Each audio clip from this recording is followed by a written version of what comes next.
Bienvenidos a Archivos del Tiempo Podcast. Comencemos.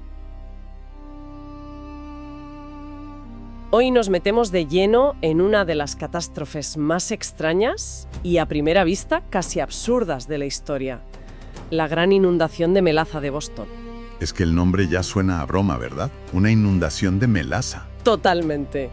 Pero lo que pasó el 15 de enero de 1919 fue una auténtica pesadilla. Hablamos de una ola de casi 9 millones de litros de sirope arrasando un barrio. Para entenderlo, la verdad es que tenemos un material increíble, desde archivos de la Biblioteca Pública de Boston a testimonios de supervivientes que son, que te ponen la piel de gallina. Sí, y análisis de ingeniería modernos, incluso debates en foros de Internet. La idea es ir más allá de la anécdota. Queremos entender cómo la codicia, una chapuza monumental y la pura física se juntaron para crear este desastre. Y sobre todo, descubrir el legado que dejó. Porque, por increíble que parezca, sentó las bases de la seguridad en la construcción que tenemos hoy. Pues vamos a ello. Vámonos a ese momento. 15 de enero, Boston. Poco después del mediodía. Un día de enero, extrañamente cálido.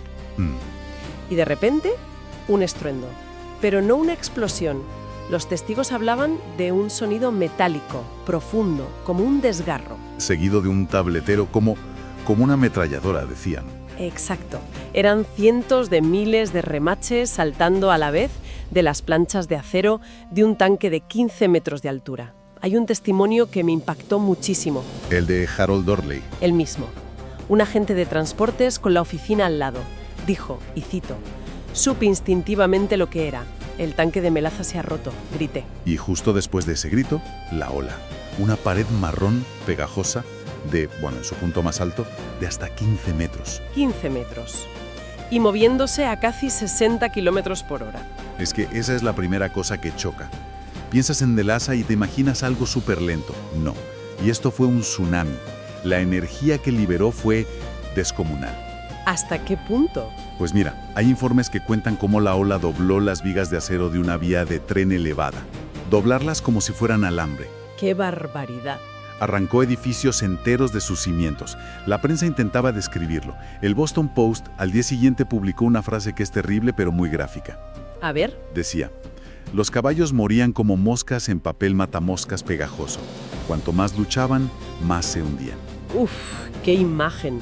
Captura perfectamente el horror de esa trampa. Al final, el balance fue de 21 muertos y 150 heridos, muchos muy graves. Pero lo que pone los pelos de punta es que esto no fue un accidente.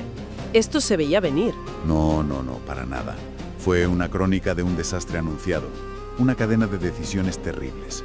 Hablemos de la empresa. El tanque era de la United States Industrial Alcohol Company, USIA. Exacto. Durante la Primera Guerra Mundial, su negocio iba sobre ruedas. Usaban la melaza para fabricar alcohol industrial. ¿Que se usaba para las municiones? Correcto. Pero claro, la guerra acaba en noviembre de 1918 y su mercado principal, se esfuma. Y entonces ven otra oportunidad de negocio. Claro. La ley seca estaba a punto de aprobarse, la prohibición. Y se dijeron, vamos a convertir toda esta melaza en ron rapidísimo y a venderlo antes de que sea ilegal. La prisa. La codicia. El motor de todo. Y eso explica por qué la construcción de ese tanque fue una chapuza. Una chapuza monumental. ¿Por qué no la supervisó un ingeniero? ¿Qué va? El responsable del proyecto era el tesorero de la compañía, un tal Arthur Gels, sin la más remota idea de ingeniería. O sea que el tipo que llevaba los libros de contabilidad estaba a cargo de construir un depósito para millones de litros de un líquido densísimo. Básicamente. Y los resultados, pues los esperados. Las planchas de acero eran mucho más delgadas de lo que decían los planos. Que ya de por sí eran justitos, por lo que he leído. Justísimos. El factor de seguridad era la mitad de lo mínimo aceptable para la época. Y claro, el tanque empezó a dar avisos desde el primer día. Y aquí es donde la historia se vuelve casi una comedia negra. La gente del barrio oía cómo el tanque gemía y temblaba. Gemía, es que la palabra es esa. Y las fugas eran constantes. El tanque sudaba melaza por todas partes. Era tan famoso que los niños de la zona iban con cubos a recoger el goteo. Se lo llevaban a casa como un regalo, ¿sabes? Como si fuera un manantial de caramelo. Y la solución de la empresa, Es que es de una negligencia criminal. Es increíble. En lugar de vaciarlo y repararlo, que costaba tiempo y dinero. Lo pintaron de marrón. Exacto, de un color marrón rojizo, casi igual que la melaza, para disimular las manchas. Problema resuelto. Espera. ¿Me estás diciendo que su gran idea de ingeniería fue vamos a camuflarlo para que no parezca que se está cayendo a trozos? Es alucinante. Tal cual. Y hay más. La prueba de seguridad inicial fue una farsa. Lo normal habría sido llenarlo de agua hasta arriba. Claro, y esperar 24 horas a ver qué pasa. Pues lo llenaron con 15 centímetros de agua. 15. Ni siquiera llegaba a la primera fila de remaches. Y la indiferencia de la dirección. Hay un testimonio clave de un empleado. Sí, lo he leído. Que recogió trozos de metal que se caían del tanque y se los llevó al responsable, a Joel. Su respuesta fue: no sé qué quiere que haga. El tanque sigue en pie. Sigue en pie. ¡Qué barbaridad! Y aquí hay que entender el contexto social.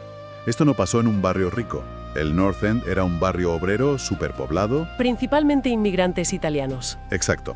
Gente con poca o ninguna influencia política. Muchos no podían ni votar. Eran invisibles para el ayuntamiento. Por eso a nadie le importó que les plantaran una bomba de relojería industrial al lado de casa. Sus quejas no valían nada. Eso lo explica todo. Lo que me sigue volando la cabeza es la física del asunto. Hay un dicho, lento como melaza en enero. Y sin embargo, esta ola se movió a 56 kilómetros por hora en un día de enero. ¿Cómo es posible? Pues esa es la gran pregunta. Y la ciencia moderna la ha respondido. Un estudio de Harvard reconstruyó toda la dinámica de fluidos. Y la clave es la temperatura. ¿La temperatura? Sí.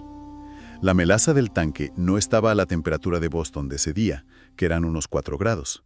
Acababa de llegar en barco del Caribe. Ah, claro. Estaba caliente por dentro y el aire de fuera estaba frío. Exacto. Ese diferencial es crucial. Al estar más caliente, su viscosidad era mucho más baja. Por eso, al romperse el tanque, se comportó casi como agua. Y se desparramó a una velocidad increíble. Impulsada por la propia energía de la rotura. Vale, eso explica la velocidad. Pero, ¿por qué era una trampa tan mortal? ¿Por qué la gente no podía salir de ahí? Ahí entra el segundo factor, lo que llaman el efecto trampa. En cuanto la ola se extiende y toca el aire helado, las calles frías, se enfría de golpe. Y su viscosidad se dispara. Se dispara. Pasa de ser un torrente a ser un pegamento. Un pegamento espeso y asfixiante. La gente quedaba atrapada. Era imposible nadar, imposible arrastrarse. Cuanto más luchabas, más te hundías. ¡Qué muerte más horrible! Pero la física no solo explica la ola, explica por qué el tanque reventó de esa forma tan catastrófica. Yo me imagino que metieron demasiada melaza, la presión fue excesiva y ¡bum! Como un globo. Pero ese sonido de ametralladora sugiere algo más instantáneo. Mucho más. No fue un simple reventón. Fue lo que se conoce como fractura frágil. A ver, explícanos eso, que suena muy técnico. Es un concepto de metalurgia.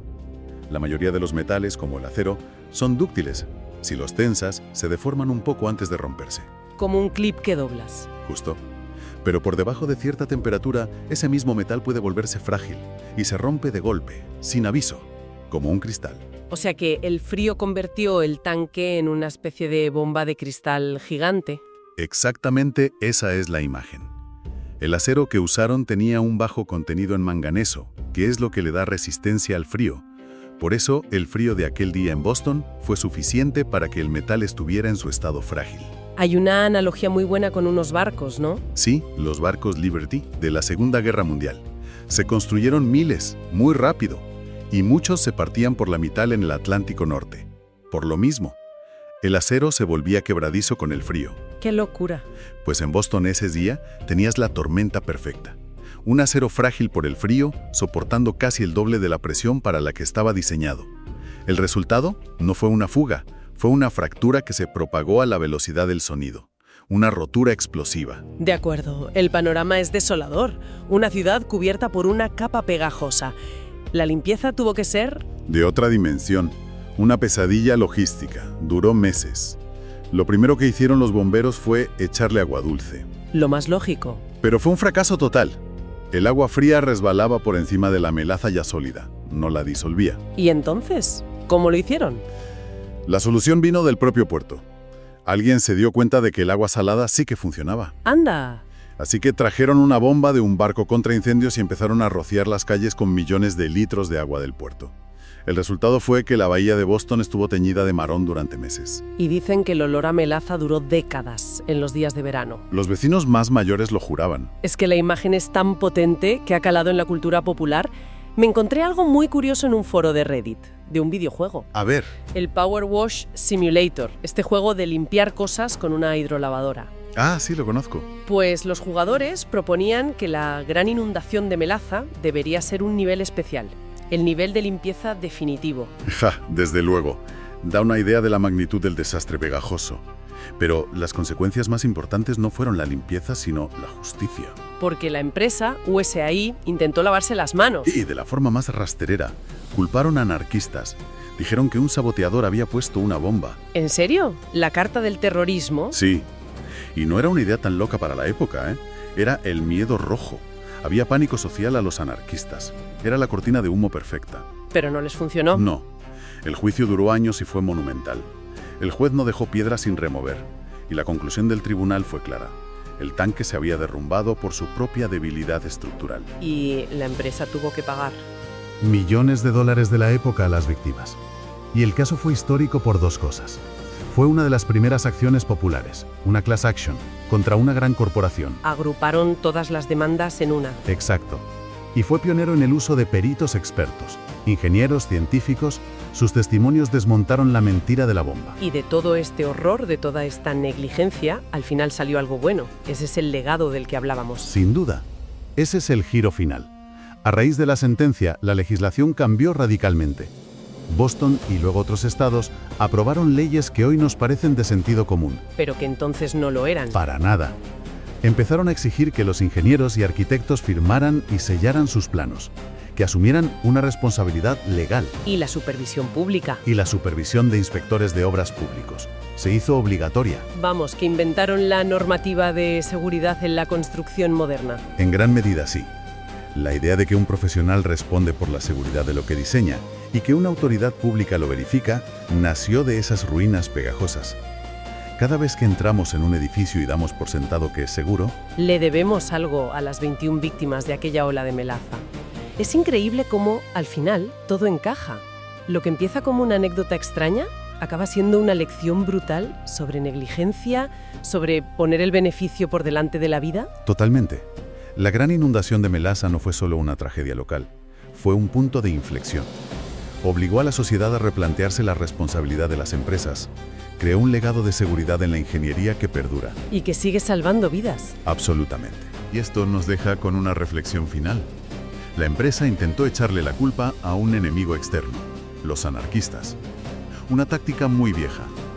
Y esto nos lleva a preguntarnos, hoy en día, con innovaciones que avanzan a una velocidad de vértigo, con presiones económicas igual de intensas, ¿cómo nos aseguramos de que las lecciones sobre seguridad y responsabilidad se aprenden de verdad?